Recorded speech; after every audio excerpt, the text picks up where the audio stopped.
नवनिर्माण कृषक संघर कृषक समावेश कृषि और कृषकों स्वार्थ रक्षा सरकार विफल होती। कृषि उत्पादित खाद्य शस्यर उपयुक्त मूल्य मिलूना। चाषी दाबी को सरकार उपेक्षा करुछन्ते।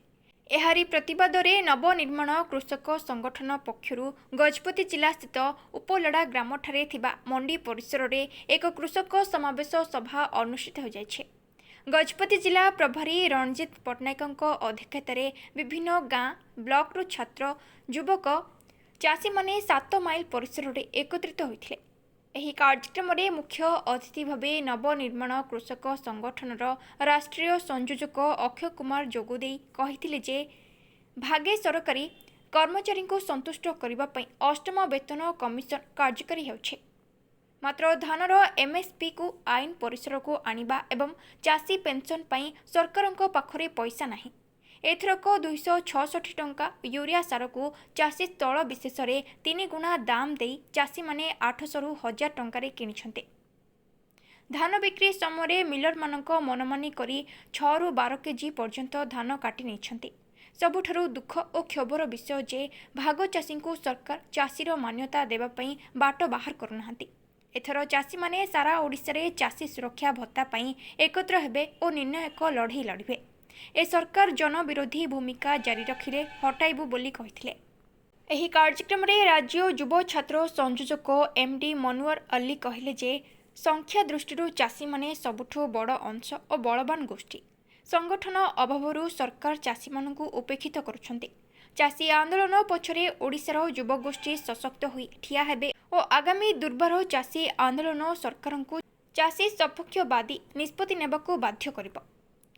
गजपति जिला प्रभारी रणजित पट्टनायक कहते जे चलित वर्ष जदि चाषी मंडी में हैरान और धान कटणी छटणी हुए ताहले गजपति जिले में विराट चाषी आंदोलन हेबो बोली आह्वान देथिले। अन्यमानक मध्यरे दंडसी खंडुआल रामा राव, जिला परिषद सभ्य एस बालाराजू, चाषी नेता सूर्यनारायण पट्टनायक, कृष्ण नायक, माणिक पाइक, दामोदर राव, पूर्ण गमांग प्रमुख जोगदे चलित वर्ष धान क्रय बेले समस्या सृष्टि हेले आंदोलनात्मक पंथा अवलंबन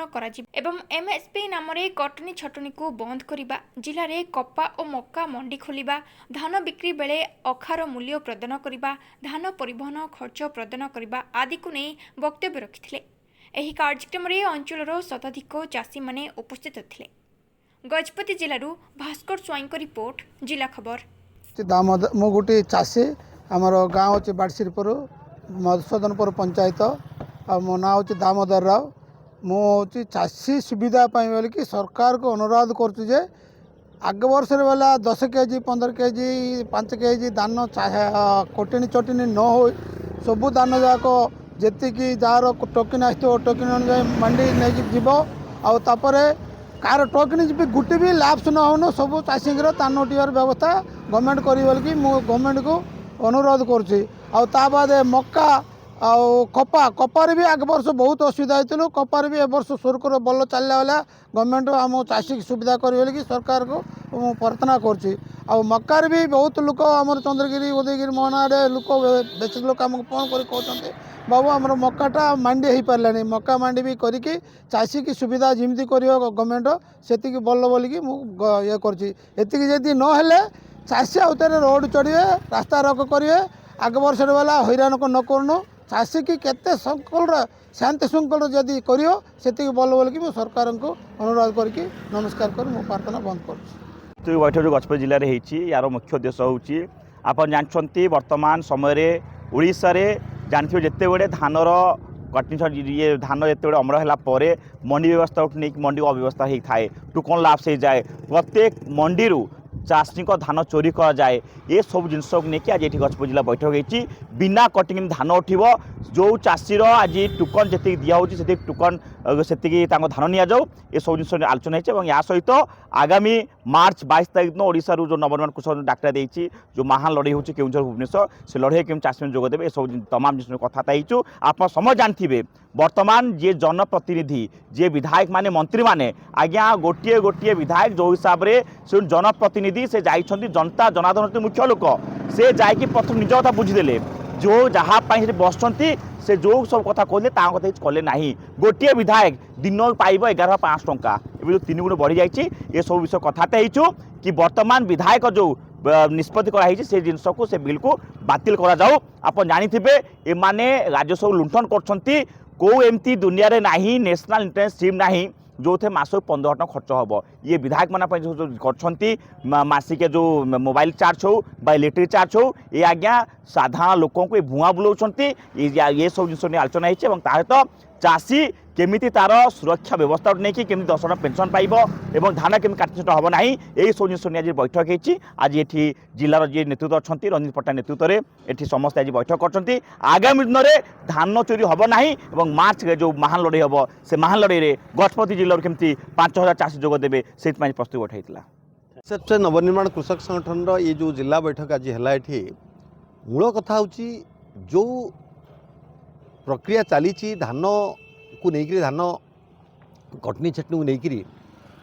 जोटा कि आमे एठी प्रथम ये नेलु जे धान कटनी छटनी जोटा चाषी को एफए को ना ठका जाउची से कथा करा न जाऊ। प्रथम कथा फुंटाई भी काटिया दरकार नहीं जोटा सरकार बारंबार कहते आम कटनी छटनी करूँ ना कि ठीक बेले जो धान बिक्री कथा आसी जाऊँगी सीजन आसी जाऊँगी से कटनी छटनी आरंभ हो जाऊँगी 2 KG 1 KG 2 KG 5 KG 10 KG 12 KG 15 KG पर्यंत 20 केजी पर्यंत काट हो तेणु यहीटा करा न जाऊ। द्वितीय कथा हूँ ये प्रस्तुति मीटिंग यहीटा निष्पत्ति नेलु जोटा आम स्टेट लेवल प्रोग्राम डिसाइड करूँ जोटा केन्दुझर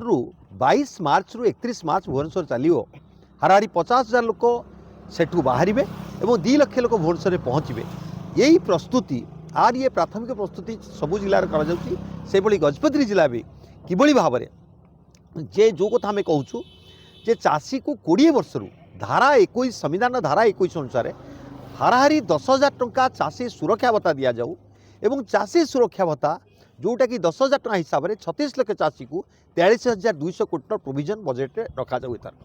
ठीक सेमती बुढ़ा बुढ़ीकर भत्ता हाराहारी 3,000 टंका 60 वर्ष सरकार मार्च पूर्व घोषणा करूँ जदि यहीटा नहब तो निश्चित भाव में जो आंदोलन प्रस्तुति जो दिया जाइए प्रोग्राम निर्धारण करा जाइए मार्च 22 रु 31 तारीख निश्चित भाव में पूरा गाँ गाँव चाषी मैंने उठे और सरकार को निश्चित हड़नार पकेबे। कृषक संगठन तरफ जो बैठक होती तार मुख्य उद्देश्य हूँ धान जो प्रत्येक कटनी छटनी कर गत वर्ष आपने जानते कि कटनी छटनी है चाषी मैंने हैरान है आम जिला प्रशासन ठार आरंभ कर सरकार को कहीदेवाई चाहूँ एथर धान वर्षा ही ना कि ना धान बहुत पूरा परिष्कार अच्छी धान भलरे अच्छी जदि कटनी छटनी कले ताले गोटे मुआ लड़े हम ता सहित गजपत जिला को प्रत्येक वर्ष ये चलित वर्ष आम कहीदेवा चाहूँ ए वर्ष चाषी मानक अखा दिंतु नचेत अखा बाबद अखा पैसा दिंतु ट्रांसपोर्ट खर्च दिंतु आ मंडी बिना कटनी छटनी सरकार समस्त धान उठातु आमि कहारी टोकन लाप्स न करे गत वर्ष बहुत टोकन लाप्स कर टोकन लाप्स न करे ये 3-4टा कथा सहित आउ गोटे कथा देखा बर्तमान जो आप जानते एमएलए मान जो दरमा बढ़ी हाराहारी 3,46,000 टଙ୍କା होती सब दुखर कथा एमएलए मान दरमा एत होगा कि आज पर्यटन गजपत जिले में जो देखा मक्का चाष हाराहारी 1,000 एकर होची उदयगिरी ठार आरंभ कर नुआगढ़ रायगढ़ मोहना तास कपा चाष 1,000 एकर होची गुमा होची आपण गुसाणी होची रायगढ़ ब्लॉक रे एते चाष परिमाण हवा सहित किंतु आज पर्यंत मक्कार मंडी ना कि कपार मंडी ना मक्का क्विंटाल सरकार करदे 8,500 किंतु आज जो देखा गजपत जिलार कपा चाषी मैंने बहुत कम रेट बिक्री कर अभाव बिक्री शिकार होती महाराष्ट्र आरंभ करी आपन आंध्र बेपारी आसी 6,000 टंकार कपा नहीं चली जाऊँगी से मक्का कथा जो देखा मक्का क्विंटाल कर 2,400 टଙ୍କା सरकार एटी मंडी नथिया कारण बेपारी मैंने चाषी 1,012 टଙ୍କା किणी नौकरी आम सरकार को चेतावनी दौचु यथाशीघ्र मक्का और कपार स्थायी मंडी करूँ आ खास करी एथर जो गजपत जिलार बिना कटनी छड़े समस्त धानी चाषी पाखु उठातु।